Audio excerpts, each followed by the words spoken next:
ఆలీ వెండితెర మీద కనిపిస్తే చాలు హాస్యం పండాల్సిందే. బాలనటునిగా నిండు నూరేళ్లు అనే సినిమాతో సినీ పరిశ్రమకు పరిచయమైన ఆలీ ఆ తర్వాత యమలీలా సినిమాలో హీరోగా ప్రజలను అలరించారు. ఇక దాదాపు హీరోగా 52 సినిమాల్లో నటించి వీక్షకుల మన్ననలు పొందారు. అలాగే హాస్య నటునిగా 1100 చిత్రాల్లో చేసి ప్రజలను నవ్వించారు. ఇలా చాలా సినిమాలు చేసి తనకంటూ సినీ పరిశ్రమలో ప్రత్యేక గుర్తింపును తెచ్చుకున్నారు. ఇక తాజాగా ఆలీ వైఎస్ఆర్ కాంగ్రెస్ పార్టీలో చేరారు. ఈ నేపథ్యంలో ఏమాత్రం సినీ బ్యాక్గ్రౌండ్ లేని ఆలీ సినీ పరిశ్రమలో ఎలా అడుగు పెట్టారనే విషయాలని ఒకసారి తెలుసుకుందాం. ఆలీ పూర్తి పేరు మహమ్మద్ ఆలీ. ఆయన తూర్పుగోదావరి జిల్లాలోని రాజమండ్రిలో ఒక పేద ముస్లిం కుటుంబంలో 1968 అక్టోబర్ 10న జన్మించారు. తండ్రి అబ్దుల్ సుబాన్ మహమ్మద్ బాషా అని పిలిచేవారు కాగా ఆయన టైలర్ పని చేసేవారు. తల్లి జైతున్ బీబీ గృహిణి. ఆలీ చిన్నప్పటి నుంచే చదువు మీద పెద్దగా ఆసక్తి లేకుండా నటన మీద ఆసక్తి పెంచుకున్నాడు. శ్రీపాద జిత్ మోహన్ మిత్ర బృందంలో మిమిక్రీ కళాకారుడుగా డ్యాన్సులు ప్రదర్శనలు ఇచ్చేవాడు. శ్రీపాద జిత్ మోహన్ మిత్ర బృందంలో మిమిక్రీ కళాకారుడుగా డ్యాన్స్ కళాకారుడుగా ప్రదర్శనలు ఇచ్చేవాడు. మొదట రాజమండ్రిలోనే గంటాలమ్మ వీధిలో చిన్న పాకలో ఉండేవారు. ఆలీ పెద్దయ్యాక అక్కడి నుంచి వేరే ప్రాంతానికి మారారు. ఒక అక్క, 2 చెల్లెలు, ఒక తమ్ముడు ఉన్నారు. 2000 సంవత్సరంలో తన తండ్రి చనిపోయారు. అలీ జుబేదా అనే యువతితో వివాహం జరిగింది ఆలీకి. వీరిది పెద్దలు కుదిర్చిన వివాహము. వీరి దంపతులకు 3 సంతానము. పెద్ద కుమార్తె ఫాతిమా రమీజున్ BDS విద్యార్థి. రెండో కుమార్తె జుబేరియా, కుమారుడు మహమ్మద్ బాషా. ఇక ఆలీ తమ్ముడు కయ్యూం అలియాస్ అజయ్ కూడా కొన్ని చిత్రాల్లో నటించాడు. ఆలీ తండ్రి పేరు మీదుగా మహమ్మద్ బాషా చారిటబుల్ ట్రస్ట్ అనే పేరుతో ఒక స్వచ్ఛంద సంస్థ ఏర్పాటు చేసి దాని ద్వారా పేదలకు సేవ చేస్తున్నాడు. తాను సినిమాలు చేసి సంపాదించిన ఆలీ తన 2 చెల్లెల పెళ్లి ఆయన సొంత డబ్బుతోనే పెళ్లి జరిపించారు.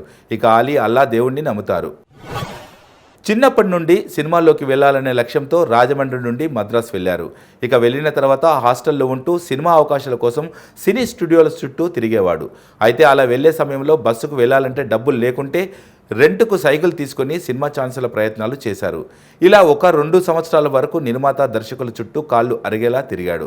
ఇక చివరకు 1979లో కె రాఘవేంద్రరావు దర్శకత్వంలో నిండు నూరేళ్లు అనే సినిమాలో తొలిసారిగా ఆలీ చైల్డ్ ఆర్టిస్ట్గా నటించారు.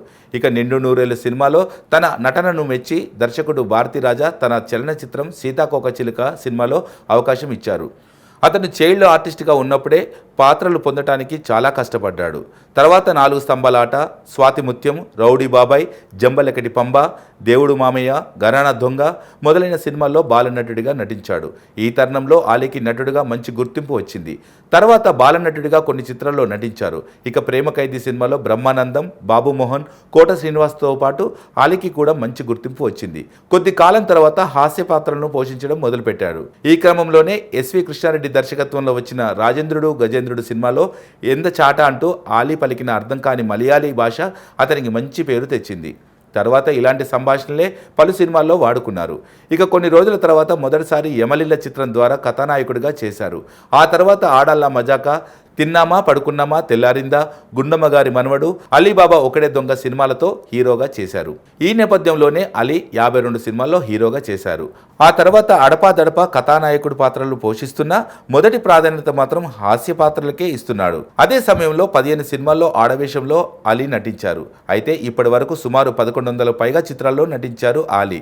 కాగా వాటిలో హలో బ్రదర్, ముద్దుల ప్రియుడు, శుభలగ్నం, అమ్మాయి కాపురం, టాటా బిర్లా మధ్యలో లైలా, అక్కమొగుడు, పెళ్ళైన కొత్తలో, పిట్టల దొర, దేవీపుత్రుడు, ఈడియట్, అమ్మా నాన్న ఓ తమిళమ్మాయి, సూపర్, పోకిరి, దేశముదురు, జల్సా, చిరుత, యమదొంగ, కిక్, గబ్బర్ సింగ్, ఖుషి, తమ్ముడు, బద్రి, కాటమరాయుడు, కెమెరామెన్ గంగతో రాంబాబు, అత్తారింటికి దారేది, సాహసం, రేస్ గుర్రం, శ్రీమంతుడు, ఖైదీ నెంబర్ 150 ఇలా చాలా సినిమాల్లో అలీ కమెడియన్గా ప్రేక్షకులను అలరించారు. అలీ నవ్వించిన తీరుకు ప్రేక్షకులు తనకు అభిమానులుగా మారారు. అయితే అలీ పవన్ కళ్యాణ్ ప్రతి సినిమాల్లో ఉండడం విశేషం.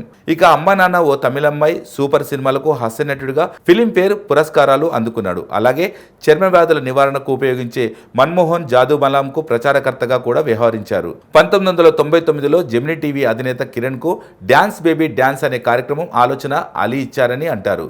ఈ కార్యక్రమం ద్వారా చాలా మంది నటులు, వ్యాఖ్యాతలు తయారయ్యారు. అలాగే ఈటీవీ తెలుగులో ఆలీ 369, ఆలీతో జాలీగా, ఆలీతో సరదాగా మొదలైన కార్యక్రమాలకు వ్యాఖ్యాతగా వ్యవహరించారు. సినిమాల్లో మంచి పేరు ప్రఖ్యాతలు తెచ్చుకున్న ఆలీ 1999లో నటుడు మురళీమోహన్ ద్వారా తెలుగుదేశం పార్టీ సభ్యత్వం ఇప్పించారు.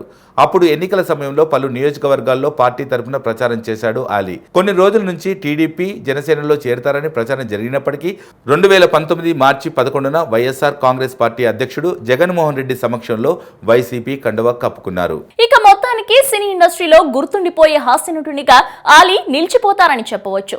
కృషి, పట్టుదల ఉంటే ఏదైనా సాధించవచ్చు అనే నమ్మకంతో సినీ పరిశ్రమకు వచ్చిన ఆలీ తన లక్ష్యాన్ని చాలా కష్టాలు పడి చేరుకున్నారు. క్యారెక్టర్ ఆర్టిస్ట్, సినీ నటునిగా, కమెడియన్ గా తన ఆశయాన్ని నెరవేర్చుకున్న ఆలీ రాజకీయాల్లోకి వచ్చారు. కాగా ఆలీ రాజకీయ నాయకునిగా ప్రజలకు సేవ చేయాలన్న తన కోరికను నెరవేరాలని, అలాగే నాయకునిగా ఉన్నత పదవులు అధిరోహించాలని మనస్ఫూర్తిగా కోరుకుందాం. హలో, మిమ్మల్నే. యోయో టీవీ యాప్ డౌన్లోడ్ చేసుకున్నారా? ఇంకా లేదా? మీ యాప్ స్టోర్కి వెళ్ళి వెంటనే డౌన్లోడ్ చేసుకోండి.